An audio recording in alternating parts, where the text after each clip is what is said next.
Bismillahirrahmanirrahim. Assalamualaikum warahmatullahi wabarakatuh. Waalaikumsalam warahmatullahi wabarakatuh. Alhamdulillah.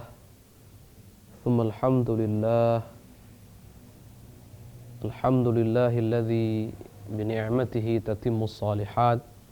Wassalatullahi wassalamuhu ala sayyidis sadat Sayyidina Rasulillahi Muhammad ibn Abdillah wa ala alihi wa sahbihi wa man walah. Wala haula wala quwwata illa billah. Amma ba'd. Anak-anakku, para santri semuanya, kaifa halukum? Alhamdulillah bi khair wal afiyah bi barakati du'aikum. Taib, madza darsuna al-an? Darsuna al-an as-sirah an-nabawiyah. Baiklah, pelajaran kita pada kesempatan kali ini adalah as-sirah an-nabawiyah, yaitu mempelajari tentang sejarah kehidupan manusia agung, makhluk paling mulia, junjungan kita semua yang kita cintai, kita rindukan, Nabi kita, Nabi Muhammad sallallahu alaihi wasallam, dengan kitab yang masih sama, dan kita berharap semoga Allah Subhanahu wa taala mempermudah, memperlancar kajian kita ini sampai mengkhatamkan kitab ini, yaitu kitab Fiqhus Sirah An-Nabawiyah yang ditulis sekarang oleh Syekh Muhammad Sa'id Ramadan Al-Buti. Dan masih dalam pembahasan tentang tema uzlah atau khulwatnya Rasulullah SAW di Gua Hira. Lebih tepatnya kita masih dalam pembahasan yang berkaitan dengan hikmah di balik uzlah atau di balik khalwah, yang mana uzlah dan khalwah tersebut sangatlah penting dilakukan oleh seorang muslim secara umum dan seorang juru dakwah secara khusus. Pada pertemuan lalu kita sama-sama telah mempelajari bahwa ada dua kelompok manusia, atau lebih tepatnya adalah dua kelompok muslim, kaum muslimin, dalam hal beramal. Kelompok pertama adalah kelompok umumnya, awamnya kaum muslimin, jadi kebanyakan dan mayoritas. Kelompok kedua adalah kelompok kaum muslimin yang khusus. Kelompok kaum muslimin yang awam ketika beramal, maka motivasi beramalnya adalah status atau posisinya sebagai seorang muslim, status atau posisinya sebagai seorang mukmin, tidak lebih dari itu. Tidak lebih dari itu. Tanpa ada rasa di dalam hatinya, baik itu rasa cinta ataupun rasa rindu, ataupun ada harapan yang besar dalam hatinya, ataupun ada ketakutan terhadap Allah Subhanahu wa taala. Ini kelompok pertama. Kelompok kedua adalah kelompok orang-orang yang khusus, hamba-hamba pilihan Allah Subhanahu wa taala dalam beramal. Ketika beramal, mereka tidak hanya mengatasnamakan mereka sebagai muslim atau mukmin, tidak. Tapi mereka ketika beramal memiliki sesuatu yang plus, sesuatu yang lebih dari kebanyakan kaum muslimin yang awam, yaitu adanya motivasi-motivasi rasa, emosional hati, seperti cinta dalam hati, seperti kerinduan dalam hati, seperti harapan besar dalam hati, seperti ketakutan yang ada dalam hati. Baik, tentu jauh sekali kualitas amal antara keduanya. Kualitas amal yang diamalkan oleh awamnya kaum muslimin dan kualitas amal yang diamalkan oleh kaum muslimin yang khusus sangat jauh berbeda. Kenapa? Karena siapapun yang ada dalam hatinya cinta, siapapun yang ada dalam hatinya rindu, siapapun yang ada dalam hatinya harapan yang besar kepada Allah, siapapun yang ada dalam hatinya rasa takut, maka akan beramal walaupun amalan tersebut terasa sulit. Bahkan yang sulit akan terasa menjadi mudah. Dan mereka akan sabar dalam beramal. Kenapa? Karena ada ketakutan dalam hatinya, karena ada harapan besar dalam hatinya, karena ada kecintaan dalam hatinya. Nah, kemudian juga kita telah pelajari pada pertemuan lalu bahwa mengambil wasilah atau sebab atau perantara untuk kita bisa sampai kepada kecintaan terhadap Allah, rindu kepada Allah, kemudian harapan besar kepada Allah, takut kepada Allah, maka mengambil wasilah perantara untuk bisa sampai kepada perkara-perkara motivasi rasa hati yang disebutkan tadi, ini hukumnya adalah wajib, bahkan sangat penting, dan bahkan ini disepakati oleh para ulama kaum muslimin. Dan orang ketika mengambil cara, wasilah yang ditempuh untuk sampai kepada kecintaan, kepada harapan, kepada rasa takut tadi yang ada dalam hati, ini mempelajari yang seperti ini disebut dengan mempelajari ilmu tasawuf. Atau perkara itu disebut tasawuf, disebut juga ilmu suluk, disebut juga ihsan. Bahkan seorang yang digembor-gemborkan bahwa, atau satu sosok digembor-gemborkan bahwa beliau adalah anti tasawuf, ternyata beliau tidak anti tasawuf. Siapa itu? Ibnu Taimiyah. Ibnu Taimiyah tidak anti tasawuf, hanya menyebut tasawuf dengan ilmu suluk, hanya beda sebutan saja, tapi sepakat dalam hal ini. Sepakat dalam hal ini. Siapa yang mengingkari bahwa ilmu membersihkan hati adalah wajib? Tidak ada yang mengingkari. Hati punya penyakitnya, seperti yang sudah kita bahas. Kalau dibiarkan maka batin kita hancur. Yang makmur hanya kelihatan zahirnya saja. Lihat. Maka ilmu membersihkan hati, karena membersihkan hati hukumnya wajib, ilmunya juga wajib. Kemudian ilmu yang mengajarkan kita bagaimana caranya mendatangkan kecintaan, menumbuh suburkan kecintaan, kerinduan dalam hati juga hukumnya wajib. Karena menumbuhkan cintanya juga wajib. Kita punya kaidah wasilah untuk sesuatu yang wajib, maka hukumnya wajib. Selesai. Nah, ini yang kita pelajari pada pertemuan yang lalu.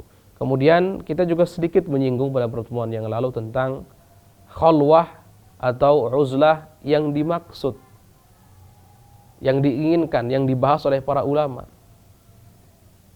Seperti apa sih khalwah atau uzlah yang dimaksud, yang diinginkan oleh para ulama, yang diizinkan oleh syariat, tidak bertentangan dengan syariat Islam dan petunjuk para sahabat.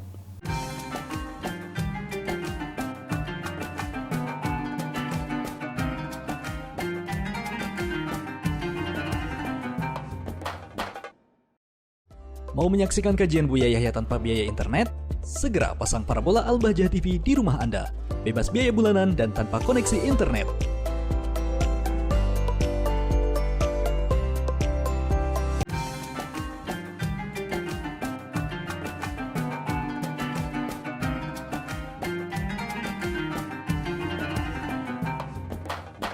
Baik, sebelum kita membahas seperti apa sih khalwah atau uzlah yang dimaksud, yang tidak bertentangan dengan syariat, tidak bertentangan dengan petunjuk Rasulullah, petunjuk para sahabat, pada pertemuan lalu kita membahas tentang poin penting bahwa apa yang Rasulullah lakukan dengan berkhalwah, dengan beruzlah di Gua Hira sebelum atau sesaat sebelum kenabian, itu merupakan wasilah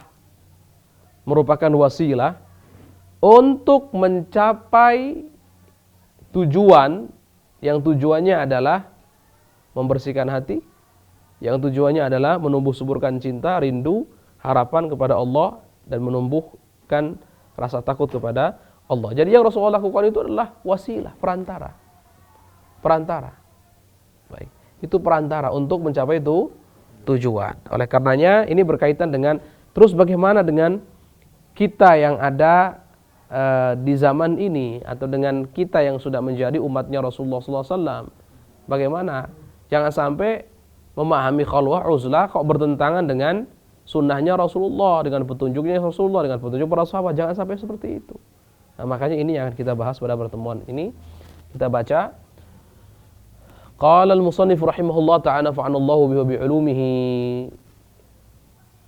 wa 'ulum masyaikhi wa masyayikhina fid darin amin ila an qala بيد أنه لا ينبغي أن يفهم معنى الخلوة كما شاهد البعض فهموها حسب شذهم وهو الانصراف الكلي وللناس واتخاذ الكهوف والجبال موطنا واعتبار ذلك فضيلة بحد ذاتها. Hanya saja kata beliau, tidak seharusnya kita memahami makna khalwah atau makna uzlah itu seperti yang difahami oleh sebagian kelompok yang nyeleneh, yang salah. Apa? Kelompok yang nyeleneh ini memahami khalwah itu bagaimana sih?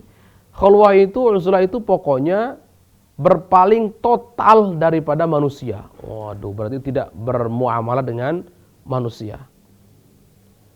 Kemudian tinggal di gunung-gunung, atau tinggal di gua-gua, atau tinggal di padang pasir, atau tinggal di hutan-hutan. Itu maksud khalwah menurut sebagian kelompok yang nyeleneh ini. Dan itu salah. Tidak seperti itu yang harus kita pahami tentang khalwah, tentang uzlah. Uzlah yang diminta dari kita seperti apa?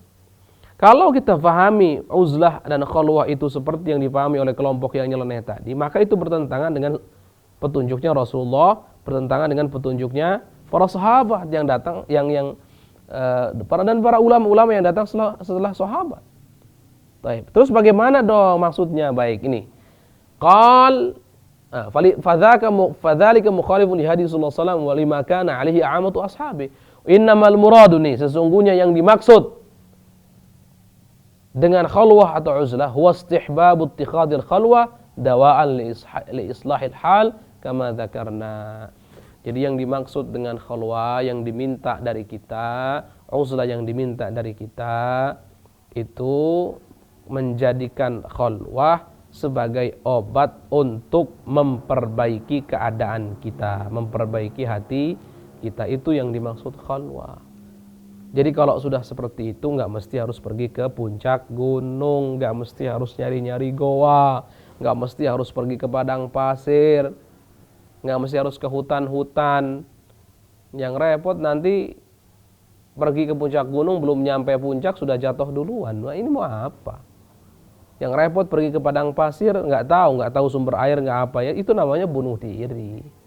Yang repot pergi ke hutan, hutannya banyak binatang buasnya, belum sempat khalwah, belum sempat uzlah, sudah jadi mangsa terlebih dahulu. Repot kalau seperti itu. Tidak, maksud khalwah, uzlah yang diinginkan oleh para ulama, diinginkan sesuai dengan syariat Islam adalah menjadikan khalwah uzlah sebagai obat untuk membenahi, memperbaiki keadaan hati kita. Itu maksudnya. Berarti kaidahnya kan wad-dawa'u la yanbaghi an yu'khadha illa biqadarin atau illa biqadrin. Yang namanya obat harus disesuaikan dengan dosisnya. Jangan sampai obat tidak disesuaikan dengan dosisnya, maka akan sangat berbahaya. Obat itu ada takarannya, ada ukurannya. Kalau obat digunakan tidak sesuai dengan takaran dan ukuran, maka akan sangat berbahaya. Yang ada overdosis. Kita, seperti yang sudah kita pelajari, memiliki penyakit-penyakit hati yang sangat berbahaya. Penyakit hati tersebut yang merusak dan menghancurkan kita dari dalam. Berarti kita butuh dong obat. Iya. Dan obatnya ternyata sangat sulit, tidak mudah didapat. Iya. Terus obatnya apa? Obatnya adalah uzlah atau khalwah. Nah, karena obat uzlah dan khalwah itu adalah obat, maka obat harus diambil sesuai dosisnya. Tidak boleh berlebihan. Mabok nanti, teler nanti kalau berlebihan, overdosis. Kalau sekedar mabok mending, kalau setelah sampai mood gimana? Sampai lewat gimana? Kan repot nanti itu. Nah, begini kaidahnya. Jadi kalau seandainya kok cukup kita misalkan berdiam diri, oh ada musola khusus di rumah. Ingat hukum membuat musola di rumah tempat masing-masing itu sunnah. Sunnah ada musolanya. Ada tempat kita bersujud kepada Allah di situ. Ada tempat kita beribadah khusus kepada Allah di situ. Nah, kita punya musola khusus misalkan di rumah masing-masing. Kemudian uzlah. Beberapa saat, 1, 2, 3 jam. Antara kita dengan Allah saja, berdua saja. Merenung, berpikir, muhasabah diri. Kemudian kalau hati kita jadi benar lagi, itu sudah cukup. Sudah cukup. Dan tidak 3 hari gak ketemu orang, gak gitu juga.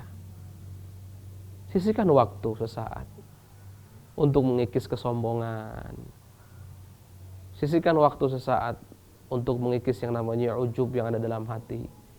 Sisihkan waktu sesaat untuk mengikis yang namanya riya. Sisihkan waktu sesaat untuk memerangi hubbud dunia yang ada dalam hati kita, cinta dunia dalam hati kita.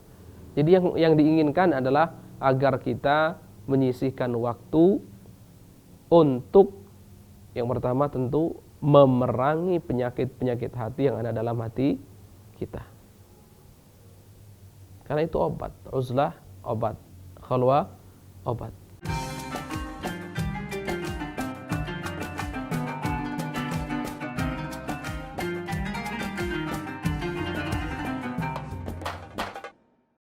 Ingin belajar bersama Buya Yahya kapanpun dan dimanapun? Dapatkan segera flashdisk MP3 Buya Yahya. Berisikan berbagai materi kajian lengkap bersama Buya Yahya.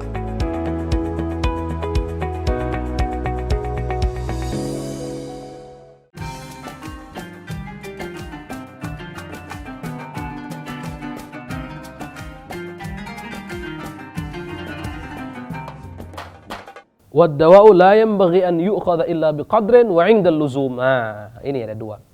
Yang namanya obat itu tadi disampaikan bahwa tidak seharusnya dikonsumsi kecuali dengan dosis tertentu. Itu satu syarat pertama. Wa 'indal luzum, dan ketika dibutuhkan saja.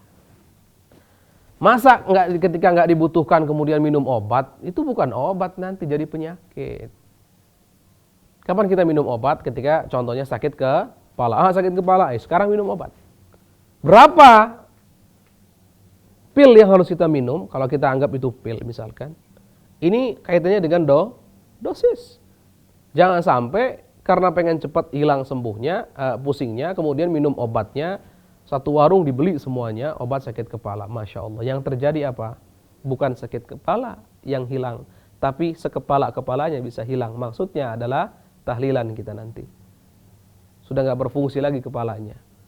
Ingat, obat itu harus sesuai dengan dosisnya dan saat dibutuhkan saja. Saat dibutuhkan, ini yang dimaksud dengan inda luzum. Begitu, makanya kita harus sering muhasabah diri ini. Aduh, kalau sudah merasa, saya kok sombong begini ya. Nah, ini perlu berarti minum obat. Nah, karena ada penyakit.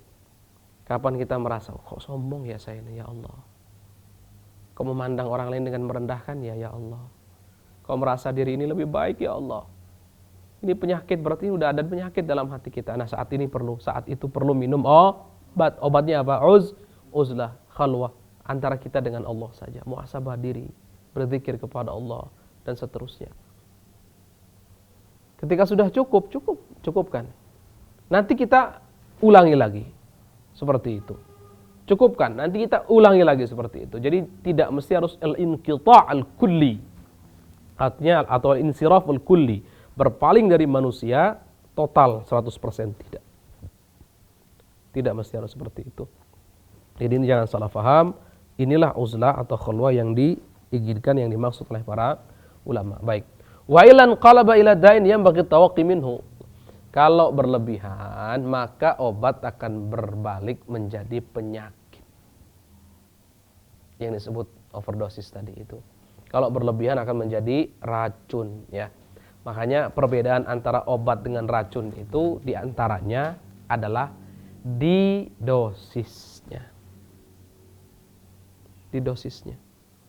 Obat akan menjadi obat kalau ukuran takaran dosisnya tepat dan dikonsumsi ketika dibutuhkan. Tapi obat akan menjadi racun ketika takaran atau dosisnya tidak tepat dan ketika dikonsumsi bukan pada waktu yang dibutuhkan. Titik. Maka khalwah juga seperti itu. Giliran kita kumpul keluarga, contohnya mumpung keluarga lagi kumpul, keluarga besar, silaturahim sedang dijalin. Saya mah nggak mau ikut, mau kemana? Mau khalwah, Allah. Bukan waktunya. Waktunya kumpul, ayo bismillah. Kumpul sama keluarga, jalin silaturahim, saling berbagi kisah dan kasih, seterusnya. Saling berbagi hadiah. Waktunya kumpul. Dengan sahabat kumpul, bismillah. Tapi jangan lupakan, selalu periksa, cek hati kita. Kok sombong? Yuk kita uzlah. Kok ujub? Yuk kita uzlah. Duh, kok hati saya ini kok ria terus ya? Yuk uzlah. Loh, kok hati saya ini kok senang banget sama dunia? Yuk kita uzlah. Saat itu. Atau saat kita lihat uzlah atau khalwah itu, ingat untuk apa? Selain untuk membersihkan hati, juga satu hal lagi yang penting untuk apa? Untuk menumbuh suburkan rasa cinta, kerinduan, untuk mensuburkan rasa takut kepada Allah dan berharap hanya kepada Allah, kan gitu.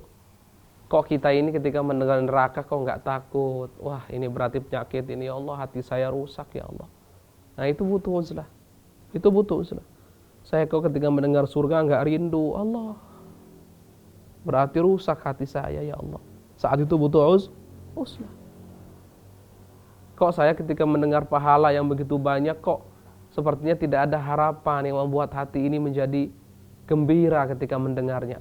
Itu berarti saat itu kita butuh uzlah. Nah, selalu periksa hati kita. Jadi untuk langkah-langkahnya, untuk kita setiap saat selalu periksa hati kita. Selalu periksa hati kita. Ada kesombongan, kita butuh uzlah. Atur waktunya, sisihkan waktu yang tepat untuk uzlah. Sama seperti kalau kita sakit, maka harus mengatur waktu, entah janjian dengan dokter atau bagaimana untuk berobat. Sama. Ada waktunya. Ada waktunya. Waktunya harus tepat. Keadaannya harus tepat.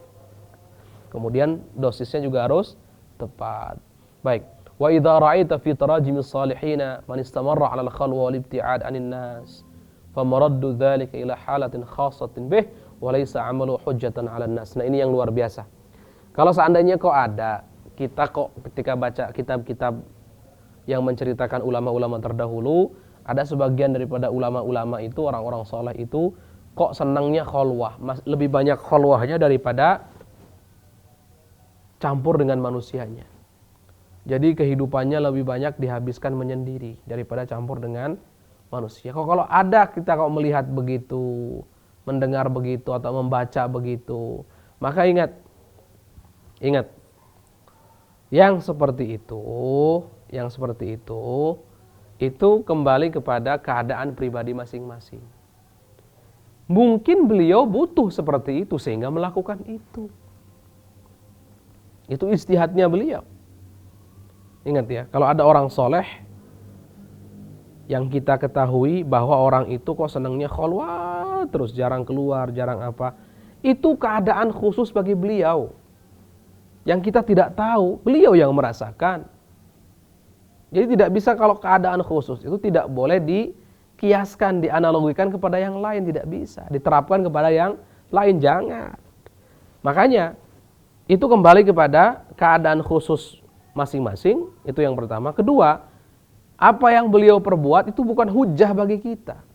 Artinya karena orang soleh begitu maka kita wajib harus seperti beliau. Tidak. Yang wajib tadi adalah mengobati hati kita dari penyakit-penyakitnya. Itu yang wajib. Yang wajib tadi menumbuh suburkan cinta kepada Allah, menumbuh suburkan rindu kepada Allah, berharap hanya kepada Allah, takut kepada Allah. Ini yang wajib. Tulus hanya untuk Allah. Tulus dalam beramal. Ikhlas dalam beramal. Ini yang wajib. Ini yang wajib. Jadi yang wajib adalah menumbuh suburkan yang ini dan membasmi yang itu. Membasmi penyakit, kemudian menumbuh suburkan rasa yang tadi disebutkan. Itu yang wajib. Nah, ini harus disesuaikan dengan dosisnya masing-masing. Jadi tidak wajib bagi kita mengikuti keadaan orang tertentu yang khusus bagi beliau saja. Ingat, ini kaidahnya. Ya. Insyaallah cukup. InsyaAllah pertemuan kita, pelajaran kita pada kesempatan kali ini. Semoga Allah Subhanahu Wa Taala membersihkan hati kita semuanya. Semoga Allah Subhanahu Wa Taala menumbuh suburkan rasa cinta, rindu, harapan, takut kepada Allah Subhanahu Wa Taala yang membuat kita termotivasi, membuat kita terdorong, membuat kita semangat istiqomah dalam beramal. Dan semoga kita semua diwafatkan dalam keadaan husnul khatimah, dikumpulkan bersama Rasulullah sallallahu alaihi wasallam ala hadiniyah wa ala kulli salihah. Al-Fatihah. Bismillah. Alhamdulillah rabbil alamin. Assalamualaikum warahmatullahi wabarakatuh.